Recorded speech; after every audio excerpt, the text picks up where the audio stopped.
Alors, deuxième partie de notre émission avec Jean-Pierre pour parler du colloque, The Colloque, comme il dit. Ah. Alors Jean-Pierre, heureux ? On le serait à moins quand même, parce que c'était une réussite. Et puis tous les gens qui depuis me disent « Ah, j'ai pas pu venir, mais j'aurais bien voulu venir », j'en connais et j'en vois même un devant moi, qui est André, et bien ça prouve que ça répondait peut-être à une attente, soyons modestes, et un désir peut-être de se retrouver après cette période de confinement, parce que en fait c'était toute un pari sur l'avenir, puisqu'on a pris la décision très tardivement de fin mai en fait de tenir le colloque de manière ouverte. Et d'ailleurs, avant de commencer l'émission, il y avait Barbara Stickler qui était en entretien avec Ruffin sur la Clé des Ondes. Je vous invite à écouter son interview, enfin du moins c'est son échange avec Ruffin sur la crise sanitaire, et elle nous avait dit qu'elle ne participerait à ce colloque que de manière non pas virtuelle mais réelle. Malheureusement, la vie l'a rattrapée puisqu'elle a dû annuler au dernier moment sa présence, et ça nous a beaucoup manqué, mais la qualité des autres intervenants a été tout aussi intéressante, je pense, pour le public. Donc, oui, je confirme. Ouais, donc tu étais, merci d'ailleurs. Grâce à toi, on va avoir quelques mémoires sur le vif, puisque tu as interviewé Anne-Marie Cocula, on va en entendre parler. Oui. Et puis, je ne vais pas m'étendre trop longtemps parce que Pierre Robin va nous faire la genèse faite de ce colloque. Et puis, parce que nous sommes sur le guide du Bordeaux colonial, eh bien, on réécoutera Julie Duprat avec grand plaisir, et là, de manière beaucoup plus distincte et succincte et distincte. Et puis, qui nous parlera justement d'une des interventions qui s'appelait L'Aréole, 1815, une histoire de rebelles noirs. Alors ça, c'est les 3 extraits que Gérard a enregistrés directement sur place. Et puis, les interventions des différentes personnes sont enregistrées, et on récupérera leurs interventions qu'on mettra à disposition d'Espace Marx, qui était partie prenante, mais aussi peut-être avec l'idée d'une émission à la rentrée qui serait consacrée aux mémoires populaires, complémentaire là aussi au guide du Bordeaux colonial et aux émissions. Voilà, donc c'est tout ça dans l'idée de sortir un bouquin prochainement reprenant ce colloque. Alors, les actes du colloque. Les actes du colloque, c'est ça, ouais. Bon, le mot colloque ne nous plaisait pas trop au départ, on parlait de rencontre, mais bon, voilà. Et puis, si vous êtes impatient de découvrir ce qu'on y disait ou ce qu'on y discutait, eh bien, il y a une brochure qui s'appelle « Des révoltes populaires à Bordeaux et en Aquitaine », qui est en vente auprès de l'association Pourquoi pas, et qui vous attend et qui retrace un petit peu ces différentes révoltes, mécontentements qui se sont passés dans notre région. On peut écouter déjà celle qui était, je ne sais pas si on pouvait l'appeler présidente d'honneur. Présidente tout court, et intervenante, puisque en fait, elle ne s'est pas gênée pour intervenir. On était très contents. En plus, elle est restée les 2 jours. Et voilà, du début jusqu'à la fin. Toutes les conférences. Et à la table ronde de fin. Et c'est toujours un plaisir de recevoir Madame Cocula. Beaucoup de respect. Marie Cocula, qu'on écoute. Alors, nous sommes au musée d'Aquitaine, vendredi 11 juin 2021. Nous avons au micro aujourd'hui Madame Cocula-Vallière, professeure d'histoire moderne, présidente de Bordeaux 3 de 1994 à 99. Mais tout le monde la connaît bien. Et vous venez d'assurer, Madame Cocula, le lancement du colloque, la révolte populaire en Aquitaine, des temps modernes à 2 jours. Alors pourquoi cette présence aujourd'hui ? Parce que je pense que le thème est très important, à la fois pour éclairer le présent et pour montrer qu'il y a des constantes et que ces révoltes populaires, elles ont marqué l'histoire de l'Aquitaine. À l'époque, on parlait de la Guyenne, et il est bien évident que ne pas les connaître, ne pas les repérer dans le temps, ne pas tenter de les expliquer et ne pas aussi les remettre dans un débat qui est celui de la centralisation et donc de la décentralisation, c'est quand même méconnaître un grand pan de notre histoire. Dans votre présentation, vous avez parlé de longue durée et vous avez dit que vous appréciez beaucoup cette démarche de la longue durée avec ce colloque. Je pense que c'est normal parce qu'à l'heure actuelle, on fait tellement de fautes et d'anachronismes en mettant tout cela au temps présent, alors que finalement les éléments explicatifs, ils reposent sur une longue durée. Et cette durée, elle peut être effectivement très longue. On s'aperçoit notamment que les révoltes populaires dont on parle aujourd'hui, elles ont une racine qui est l'époque médiévale, au temps où une partie de l'Aquitaine, et surtout Bordeaux, jusqu'au milieu du XVe siècle, a fait partie en quelque sorte du territoire des rois d'Angleterre, ducs d'Aquitaine. Et à partir de ce moment-là, ça a beaucoup changé la donne sur le plan politique, sur le plan économique et commercial et social, tant qu'on y est. Et au-delà des révoltes populaires qu'on va qualifier d'historiques, est-ce que ce thème vous intéresse aujourd'hui ? Ce thème est très intéressant aujourd'hui parce que, en fait, il démontre à l'évidence que on va dire que ceux qui se révoltent, ou celles et ceux qui se révoltent, ont besoin en quelque sorte d'être connus, de présenter, d'avoir leurs revendications, et en même temps que cela repose sur des fondements qui sont bien évidemment idéologiques, mais en même temps qui sont liés au quotidien. Et ce qui m'intéresse beaucoup, c'est cette appréhension, cette saisie des difficultés quotidiennes. Est-ce que vous diriez que les révoltes très récentes ont un lien avec ces révoltes passées, ont un lien avec Bordeaux, avec l'Aquitaine, ou est-ce que les choses ont beaucoup évolué ? Je pense qu'en fait, les choses ont évolué. On peut dire, pour aller vite, que jusqu'à la fin du 19e siècle, jusqu'à la Troisième République, il y a cette constante dont on va parler, qui est aussi héritière de la Révolution française de 1789. Après, cela change, et cela change pour une raison qui est aussi facile à comprendre, qui est dramatiquement, tragiquement historique, ce sont les guerres. Les deux guerres mondiales, la première, la Grande Guerre de 14-18 et la Seconde Guerre mondiale, elles ont une telle dimension et elles vont en quelque sorte tellement élargir les perspectives que je ne pense pas qu'on puisse en quelque sorte se réclamer d'un antécédent qui reviendrait au Jacques du Moyen-Âge. Je vous remercie beaucoup, Madame Cocula. Je vous en prie, merci.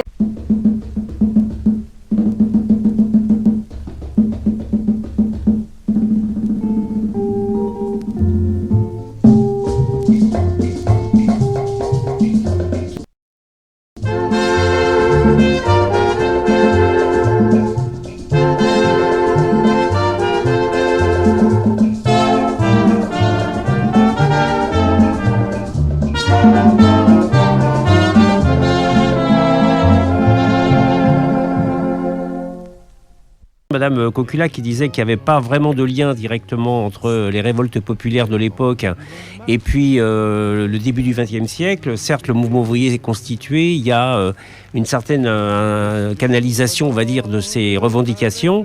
Mais ce qui nous avait choqué, vous verrez avec ce que dit Pierre Robin, c'est le mépris des élites ou des dirigeants à l'égard de ces mouvements populaires. Donc je laisse la parole à Pierre, il parle très très bien, vous allez voir, et beaucoup mieux que moi. On est en compagnie de Pierre Robin. Bonjour. Bonjour. Alors on est sur le premier jour du colloque Les révoltes populaires en Aquitaine, au musée d'Aquitaine, et ce matin vous étiez le président de séance.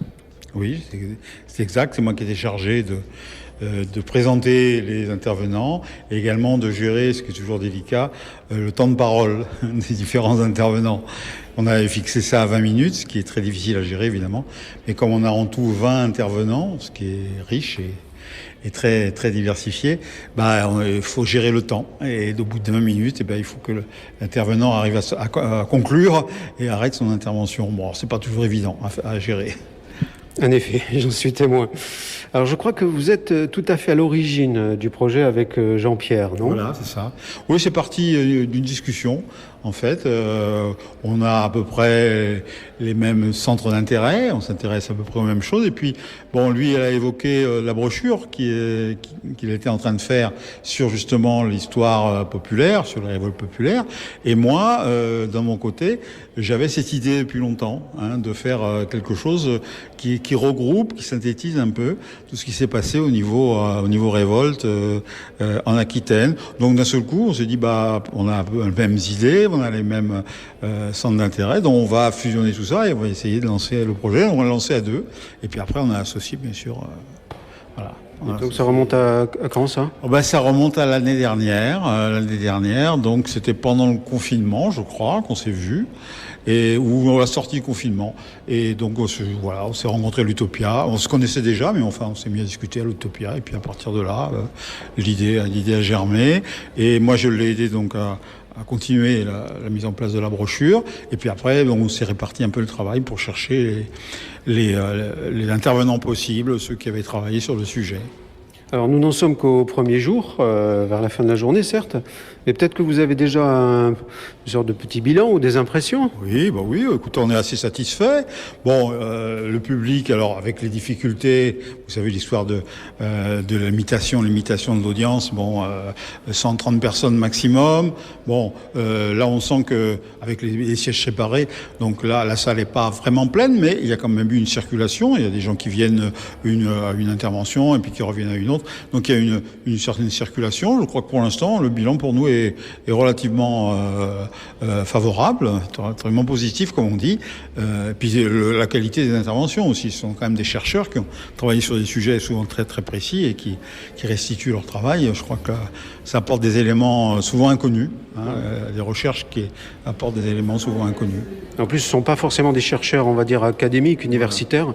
C'est ça qui est aussi très intéressant, c'est-à-dire qu'il y a de la pertinence du savoir autre que universitaire. Exactement. La dernière intervention, là, celle de celui qui est intervenu sur l'histoire du GEMAGE, c'est un professionnel qui a donc a vécu ça de l'intérieur et a vécu toutes ces difficultés et puis ces luttes des gémeurs de l'intérieur et qui parle donc à partir de son expérience propre. C'est extrêmement riche ça comme point d'accès, point d'accroche de ce thème-là, quoi. Je crois que c'est quelque chose aussi à laquelle vous tenez dans votre fonction actuelle, vos activités actuelles, puisque vous animez une maison d'édition associative. Voilà, c'est ça. Alors oui, c'est une maison d'édition qui est née maintenant il y a quand même pas mal d'années et qui fonctionne bien. Bon, c'est pas une grande maison d'édition. Quel son nom ? Les éditions d'Albret. L'Albret étant l'endroit où Nérac, donc voilà, l'endroit où l'association s'est créée et où la maison d'édition est née. Et donc c'est une maison d'édition qui aujourd'hui, je crois, nous en sommes à 80 ou 90 titres. Donc on publie pas énormément, on publie 1 ou 2 titres par an, des fois 3, mais c'est des titres effectivement qui ont la particularité de se vendre sur le long terme. C'est ça qui est.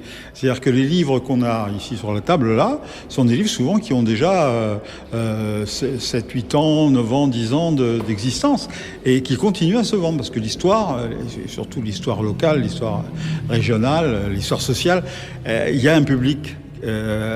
Donc c'est pas comme dans les librairies où au bout d'un mois on jette à la poubelle les livres qui ont une existence très courte. Ouais. Nous, c'est sur une longue durée, quoi. Je veux dire, il y a des bouquins qu'on a publiés en 1980 qui continuent à se vendre aujourd'hui. D'accord. Parce que l'intérêt pour l'histoire est toujours là, quoi. Et vous, Pierre Robin, vous avez une formation d'historien, je crois. Moi, je suis historien. Moi, j'étais enseignant, à Nérac, dans le Lot-et-Garonne. J'ai terminé ma carrière à Nérac. Et après, mais en tant qu'historien, j'ai jamais, même en tant qu'enseignant, j'ai toujours continué à chercher. Moi, ce qui me plaît, c'est la recherche historique. Aller dans les archives, interroger les gens, interviewer les gens, en contact avec leur histoire, avec leur mémoire. Je trouve que c'est ça qui est intéressant, quoi. Les croquants vont en ville à cheval sur leurs sous, acheter des pucelles aux saintes bonnes gens.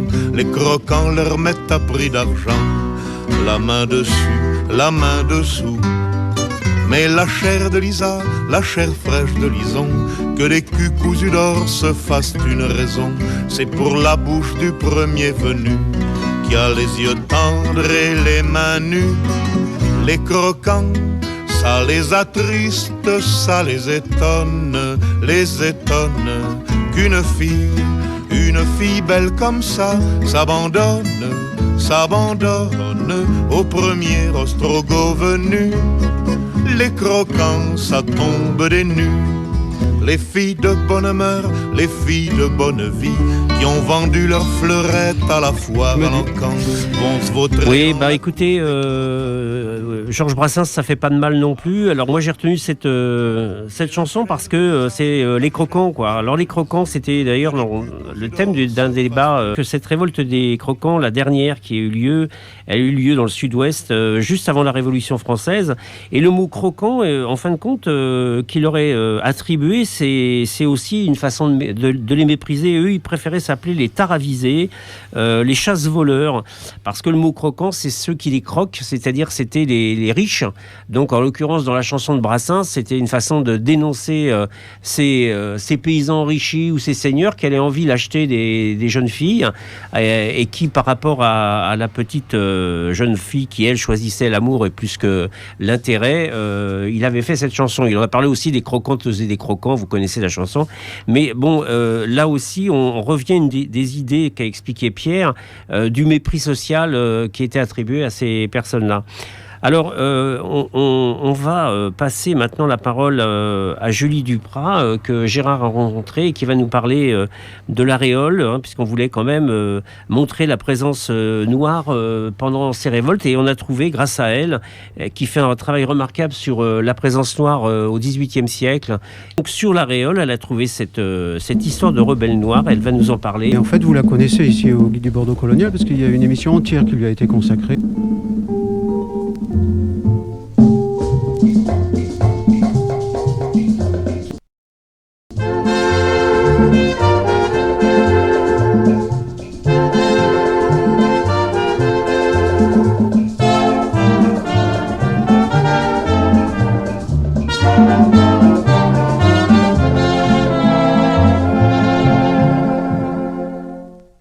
On est toujours au musée d'Aquitaine, vendredi 11 juin 2021, pour le colloque « Les révoltes populaires en Aquitaine, des temps modernes à nos jours ».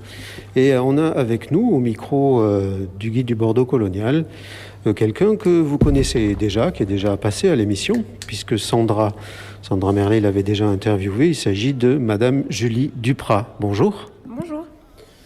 Alors vous allez intervenir, en fait vous êtes à 1 quart d'heure, 20 minutes, merci de nous accorder un petit peu de temps, de votre intervention qui a pour titre « L'Aréole 1815, une histoire de rebelles noirs ».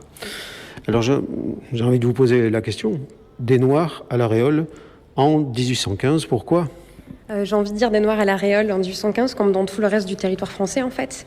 On l'a déjà évoqué avec Sandra, mais dès le XVIIIe siècle, il y a une immigration massive de personnes qualifiées de Noirs, qui sont souvent esclaves, mais aussi des libres. Et c'est une immigration qui va se poursuivre tout au long du XIXe siècle, notamment au tout début du XIXe siècle. On a un changement assez massif dans le profil de ces immigrés, avec l'arrivée en très peu de temps de beaucoup de monde suite aux troubles aux Antilles et aux troubles révolutionnaires aux Antilles. D'une part, des personnes qui sont ce qu'on appelle des réfugiés, donc des personnes qui quittent leur travail pour se réfugier en métropole parce que ça chauffe aux Antilles, et également ce qu'on appelle des personnes déportées. Donc là, ça va être des militaires coloniaux que le pouvoir va volontairement amener en France pour éviter qu'ils ne participent à la propagation des idées de Toussaint Louverture sur l'ensemble des Antilles françaises. Donc en très très peu de temps, en l'espace de quelques années, on a vraiment des centaines de nouveaux arrivants de couleur en Aquitaine qui vont ensuite se disséminer en fait progressivement. Et à l'Aréole, donc en 1815, on va avoir en fait un détachement de militaires noirs justement qui vont venir exprimer leurs revendications politiques. Oui, alors 2 mots sur cette rébellion et cette expression politique. Oui, alors du coup, en fait, ce qui se passe, c'est qu'on observe l'arrivée donc d'un détachement de militaires qui se revendiquent comme bonapartistes. Cette révolte, elle a eu lieu durant l'été 1815, qui est vraiment un moment clé de l'histoire française, puisqu'en fait, on se situe juste après les 100 jours. donc juste après la brève reprise de pouvoir par Napoléon. Et donc à l'été 1815, c'est la monarchie qui est définitivement de retour, définitivement établie, ce qui ne plaît pas à beaucoup de partisans bonapartistes. Donc on a une série de révoltes sur tout le territoire français, donc celle de la Réole, qui se situe donc dans le prolongement. C'est pas du tout quelque chose d'unique. Par contre, c'est unique dans le profil du coup des révoltés, qui là sont des militaires noirs, ce qui est pas du tout courant. Et ce qui va également aider à leur rébellion, c'est que sur place, à l'échelle locale, ils vont trouver en fait des partisans, d'autres personnes qui partagent leur idée politique. En l'occurrence, les frères jumeaux Fauché, qui sont assez connus sur place, dans la mémoire nationale, parce qu'ils ont été exécutés justement pour cette révolte-là. Et donc, du coup, en fait, il va y avoir une alliance à la Réole entre, d'une part, des militaires noirs qui se revendiquent bonapartistes et d'autres personnes, en fait, qui sont des fédérés, qui également souhaitent le retour de Napoléon. Et donc, tous ensemble, pendant 2 jours, ils vont commettre une série d'exactions. Donc, pas de personne ne décède, mais il va y avoir des vols, on va lacérer le drapeau blanc du roi, on va s'en prendre surtout à des figures de bourgeois, des figures de royalistes, à des clercs, pour exprimer le mécontentement. Mais très vite, cette révolte est arrêtée parce que c'est en fait une petite troupe d'une 30aine de personnes. Et donc à Marmande, finalement, il y a un coup d'arrêt qui est mis à cette rébellion. Les personnes vont être jugées. Les seuls condamnés à mort vont être les frères jumeaux Fauché, parce qu'on considère que ce sont les véritables cerveaux de l'opération. On pense que c'est eux qui ont fourni les armes. C'est des personnes aussi qui étaient très haut placées dans l'administration impériale. Donc on leur fait payer cette rébellion-là. En revanche, les militaires noirs vont avoir des peines nettement moindres. Pas de condamnation à mort. Il va y avoir des emprisonnements, des déportations au bagne. Donc voilà, des peines qui vont être échelonnées en fonction de leur participation plus ou moins massive à cette révolte. Et puis voilà, comment ça se termine. Merci. Juste pour terminer, c'est un épisode qui était peu connu, que vous avez découvert, exhumé. Alors, on connaissait la révolte de la Réole, puisque c'est ça qui a conduit au peloton d'exécution, les frères Fauché. Donc ça, c'était bien documenté. Par contre, effectivement, ce qui n'était pas, et ceux avec qui on n'avait pas fait le lien, c'est que les frères jumeaux Fauché et leurs quelques partisans n'étaient pas seuls, et qu'il y avait effectivement ce groupe de militaires coloniaux qui avaient leurs propres meneurs également, et qui ont participé à cette révolte. Donc en fait, on connaissait qu'une partie de l'histoire. Et là, donc, c'est pendant votre travail de recherche, vous nous rappelez un peu quelle est votre fonction ? Oui, bien sûr. Alors, je suis archiviste paléographe. Donc, c'est un terme un peu barbare pour désigner qu'on a été élève à l'école des Chartes et qu'on a soutenu une thèse d'école des Chartes. Donc, c'est une grande école spécialisée en histoire, notamment. Et donc, moi, c'est une thèse que j'ai soutenue il y a 4 ans maintenant, autour justement des populations noires en Aquitaine. Et c'est un travail que je continue aujourd'hui en me focalisant plus spécifiquement sur la période révolutionnaire et la période impériale, alors que ma thèse, c'était vraiment purement avant 1789.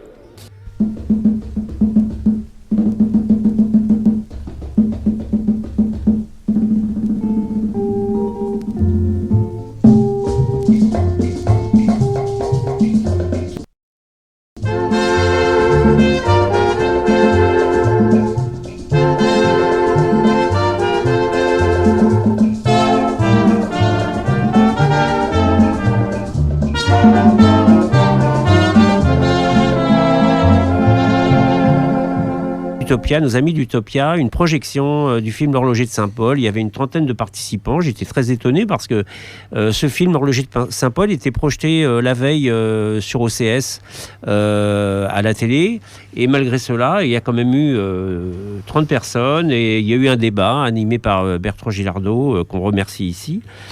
Alors, ce que je voulais dire aussi, c'est que ça a été possible. Certes, la rencontre de Pierre et de moi-même nous a donné l'idée de faire ce colloque, mais on a tout un réseau, notamment le guide du Bordeaux colonial, où il y a eu 5 exemplaires de vendus là, pendant cette table de presse. Et donc, c'est un succès de librairie, et à chaque fois qu'on en parle, les gens réagissent.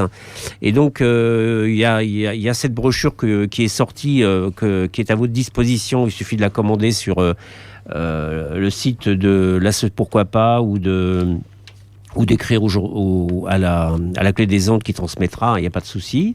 Et puis une très très bonne ambiance, et puis l'envie peut-être de continuer. Justement, j'allais te demander, ça appelle une 2e édition. Voilà, donc on va laisser un peu reposer la pâte pour voir effectivement si il peut y avoir des suivis.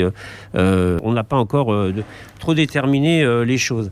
Tiens, si vous êtes intéressé, là je suis en train d'y penser, pour les révoltes populaires, la brochure, vous pouvez la trouver là au kiosque Place Gambetta, vous savez, du charmant monsieur là qui tient le kiosque. Il m'en a pris quelques-unes, donc vous pouvez voir auprès de lui. Il le fait en toute amitié et non pas de manière forcée. Voilà, si vous voulez passer, lui dire bonjour de ma part, il n'y a aucun souci. Merci Jean-Pierre et bravo pour ce colloque. Le guide du Bordeaux colonial, une émission du réseau Sortir du colonialisme 33 sur la clé des ondes 90.10 et sur la clé des ondes.fr.